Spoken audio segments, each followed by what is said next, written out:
আসসালামু আলাইকুম প্রিয় শিক্ষার্থীবৃন্দ। তোমরা বোর্ডে চারটা শব্দ দেখতে পাচ্ছ: সিংহ পুরুষ, কাজল কালো, চাঁদমুখ, প্রধানল। তোমাদের কাছে একটা প্রশ্ন আছে, তোমরা কি এই চারটা শব্দের সমাস নির্ণয় করতে পারবা? বলতে পারবা কোনটা কোন ধরনের সমাস? আমি জানি তোমরা অনেকেই পারবা। তো যারা পারবা না, যাদের কাছে কনফিউশন মনে হচ্ছে, যাদের কাছে মনে হচ্ছে যে এটার উত্তর সঠিকভাবে তুমি নাও বলতে পারো, তারা আজকে আমার ভিডিওটা দেখো। 3-4 মিনিট সময় লাগবে এবং এরপর আশা করি এই চারটা প্রশ্নের উত্তর তো পারবাই। আমি গ্যারান্টি দিয়ে বলছি যে তুমি এই সংক্রান্ত যত প্রশ্ন আসবে সমস্ত প্রশ্নের তুমি উত্তর দিতে পারবা। আমরা যখন সমাসের ক্লাস করেছিলাম তখন আমরা এক ধরনের সমাস নিয়ে আলোচনা করেছি, যে সমাসের নাম হচ্ছে কর্মধারয় সমাস। আজকে মূলত আমরা কর্মধারয় সমাস নিয়ে আলোচনা করব। কর্মধারয় সমাসের তিনটা বিষয় আমরা মাথায় রাখবো কর্মধারয় সমাস চেনার ক্ষেত্রে। প্রথম যেটা মাথায় রাখবো, কর্মধারয় সমাসে পরপদের অর্থের প্রাধান্য থাকবে। পরপদের অর্থের প্রাধান্য থাকবে, এটা 1 নম্বর।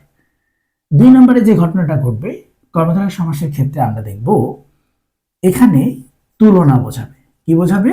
তুলনা। তাহলে পরপদের অর্থের প্রাধান্য থাকবে, তুলনা বোঝাবে। এই দুইটা যদি আমরা খুব ভালোভাবে মাথায় রাখতে পারি তাহলেও কিন্তু আমরা কর্মধারয় সমাসকে খুব সহজে চিনতে পারবো। আরো একটু ব্যাকআপ হিসেবে আর একটা গুণ আমরা মাথায় রাখি, যে কর্মধারয় সমাসে সাধারণত গুণ বোঝায়, কোনো একটা গুণ বোঝায়। তো আমি এই তিনটার উপর বেস করে কর্মধারয় সমাসের যে প্রকারভেদগুলো আছে সেই প্রকারভেদগুলো নিয়ে কথা বলবো। প্রথমে দেখো, সাধারণ যখন কোনো গুণ বোঝাবে, সাধারণ যখন কোনো গুণ বোঝাবে তখন আমরা সেটাকে সাধারণ কর্মধারয় সমাস বলবো। একটা এক্সাম্পল দেখো, মহানবী শব্দটা। মহানবী শব্দের ক্ষেত্রে দেখো, নবী শব্দের আগে মহা শব্দ যুক্ত হয়েছে। তাহলে মহাটা হলো এটা অ্যাডজেক্টিভ আর নবী হচ্ছে নাউন।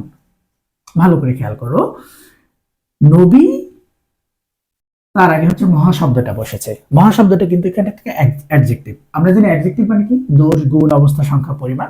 এখানে নবীর মহা শব্দটা গুণ বোঝাচ্ছে। তাহলে কেমন নবী? মহানবী। ভালো করে খেয়াল করো।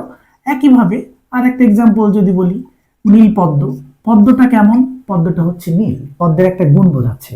এইরকম ক্ষেত্রে আমরা এগুলোকে বলবো সাধারণ কর্মধারয়। এগুলোকে আমরা কি বলবো? সাধারণ কর্মধারয় সমাস। তাহলে এক ধরনের কর্মধারয় সমাস আমরা চিনে গেলাম, যে কর্মধারয় সমাসে সাধারণ গুণ বোঝাবে। সাধারণত এর ফরম্যাটটা কি হয়?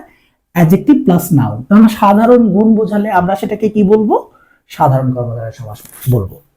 এরপরে দেখো, তুলনার উপর ভিত্তি করে, এটা আমি মুছে দিচ্ছি, তুলনার উপর ভিত্তি করে আমরা কর্মধারয় সমাসকে বেশ কয়েকটা ভাগে ভাগ করতে পারি। ঠিক আছে? যেমন ধরো, যদি তুলনাটা 3 ধরনের তুলনা, দেখো তুলনাটা যদি বাস্তব হয়, তুলনাটা যদি বাস্তব হয় সেক্ষেত্রে আমরা সেটাকে বলবো হচ্ছে উপমান কর্মধারয় সমাস।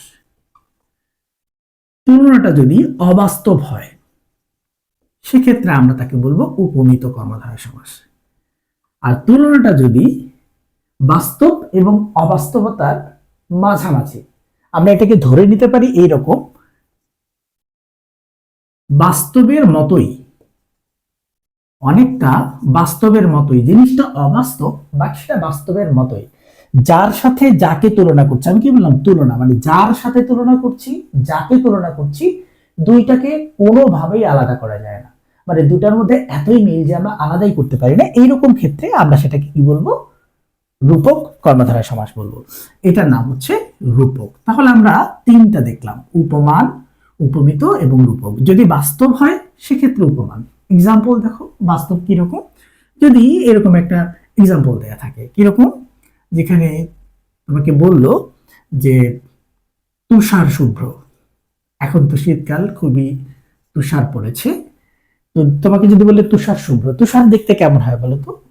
তুষার হচ্ছে দেখতে সাধারণত সাদা হয়ে থাকে। শুভ্র মানে কি? সাদা। তাহলে তুষারের মতো সাদা হওয়া কি পসিবল? তাকে পসিবল না। ধরো আমার বোর্ডের কালারটা তুষারের মতো সাদা হতেই পারে, তার মানে তুষারের মতো সাদা হওয়া পসিবল। এই যে তুষারের সাথে মানে হচ্ছে শুভ্রকে তুষারের সাথে যে তুলনাটা করেছে, এই তুলনাটা হলো একটা বাস্তব তুলনা। এরকম বাস্তব তুলনা যদি হয় সেক্ষেত্রে আমরা সেটাকে বলবো উপমান কর্মধারয় সমাস। যদি অবাস্তব কম্পারিজন বোঝায়, অবাস্তব কম্পারিজন কি রকম? যেমন ধরো বললো যে সিংহ পুরুষ, একটু খেয়াল করো, সিংহ পুরুষ বলল বা চাঁদমুখ বলল, খেয়াল করো তো, পুরুষ কি কখনো সিংহের মতো হতে পারে? এটা কি বাস্তব তুলনা? কখনোই বাস্তব তুলনা নয়। মানুষের মুখ কখনো চাঁদের মতো হতে পারে? এটা কি বাস্তব তুলনা? বাস্তব তুলনা না। আমরা অনেক সময় বলতে পারি, মেটাফরিক অর্থে আমরা ব্যবহার করতে পারি, মানুষের মুখ চাঁদের মতো না, দেখতে কিন্তু চাঁদের মতো না, চাঁদের কিন্তু নিজস্ব কোনো গুণ বলতে নেই। আবার সিংহেরও কিন্তু কোনো গুণ নাই যে গুণটা মানুষের সাথে মেলানো যেতে পারে। ঠিক আছে, তাহলে আমরা দেখছি এইখানে যে তুলনাটা করা হয়েছে, এই তুলনাটা হচ্ছে একটা অবাস্তব তুলনা। তাহলে অবাস্তব তুলনা হলে আমরা সেটাকে বলবো উপমিত কর্মধারয় সমাস। আর একটা বাস্তবের মতোই, দেখে অবাস্তব মনে হবে, বাট মাঝে মাঝে বাস্তবতাকেও ছাড়িয়ে যেতে পারে, যাকে যার সাথে তুলনা করছি পৃথক করা যায় না, এইরকম ক্ষেত্রে আমরা সেটাকে বলবো রূপক কর্মধারয় সমাস। যেমন ধরো, বললো মন মাঝি, মন রূপ মাঝি, মানে তুমি একজন মাঝিকে মনে মনে যেভাবে কল্পনা করেছো, সে দেখতে ঠিক ওই রকমটাই, কোনোভাবেই তুমি আলাদা করতে পারছো না। প্রাণ পাখি, প্রাণ রূপ পাখি। এইখানে আমরা যে ব্যাস বাক্যগুলো আছে, ব্যাস বাক্যের মাঝখানে আমরা রূপ শব্দটা ব্যবহার করতে পারি। তাহলে এটা আমরা বুঝতে পেরেছি, বাস্তব তুলনা হলে সেটাকে আমরা বলবো উপমান, অবাস্তব তুলনা হলে আমরা বলবো উপমিত, আর বাস্তবের মতোই হলে আমরা সেটাকে বলবো রূপক। আর এক ধরনের কর্মধারয় সমাস আছে, যে কর্মধারয় সমাসকে আমরা বলি হচ্ছে মধ্যপদলোপী।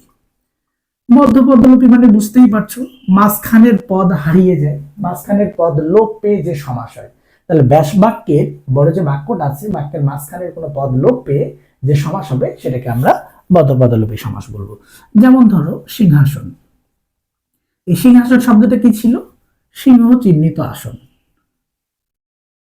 সিংহ চিহ্নিত আসন। এখানে খেয়াল করো তো, চিহ্নিত শব্দটা উঠে গেছে, এই সিংহ এবং আসন এই দুটাকে কিন্তু আমরা সমস্ত পদে পেয়েছি। এইরকম ক্ষেত্রে যখন আমরা দেখব যে মাঝখানের পদ লোপ পেয়ে যে সমাস হবে, সেটাকে আমরা বলবো মধ্যপদলোপী কর্মধারয় সমাস। এবার আমরা এখানে ফিরে আসি, আমরা যে বললাম সিংহ পুরুষ, আমরা কি বলেছিলাম? তিনটা, একটা হচ্ছে প্রশংসা বোঝাবে বা গুণ বোঝাবে, এরপরে আমরা কি বলেছি? এরপরে আমরা বলেছি তুলনা, আর একটা বলেছি যে হচ্ছে পরপদের অর্থের প্রাধান্য থাকবে। এই তিনটার ক্ষেত্রে আমরা খেয়াল করব। সিংহ পুরুষ শব্দটা দ্বারা আমি যখন সিংহ পুরুষ বলবো তখন কিন্তু আমি পুরুষকে গুরুত্ব দিচ্ছি, তার মানে পরপদকে আমি প্রাধান্য দিচ্ছি। এখন আমরা যেটা দেখব, এখানে আসলে তুলনা করছে, কার সাথে কার তুলনা করছে? এই যে পুরুষকে সিংহের সাথে তুলনা করেছে, এই তুলনাটা বাস্তব নাকি অবাস্তব? এই তুলনাটা হলো একটা অবাস্তব তুলনা।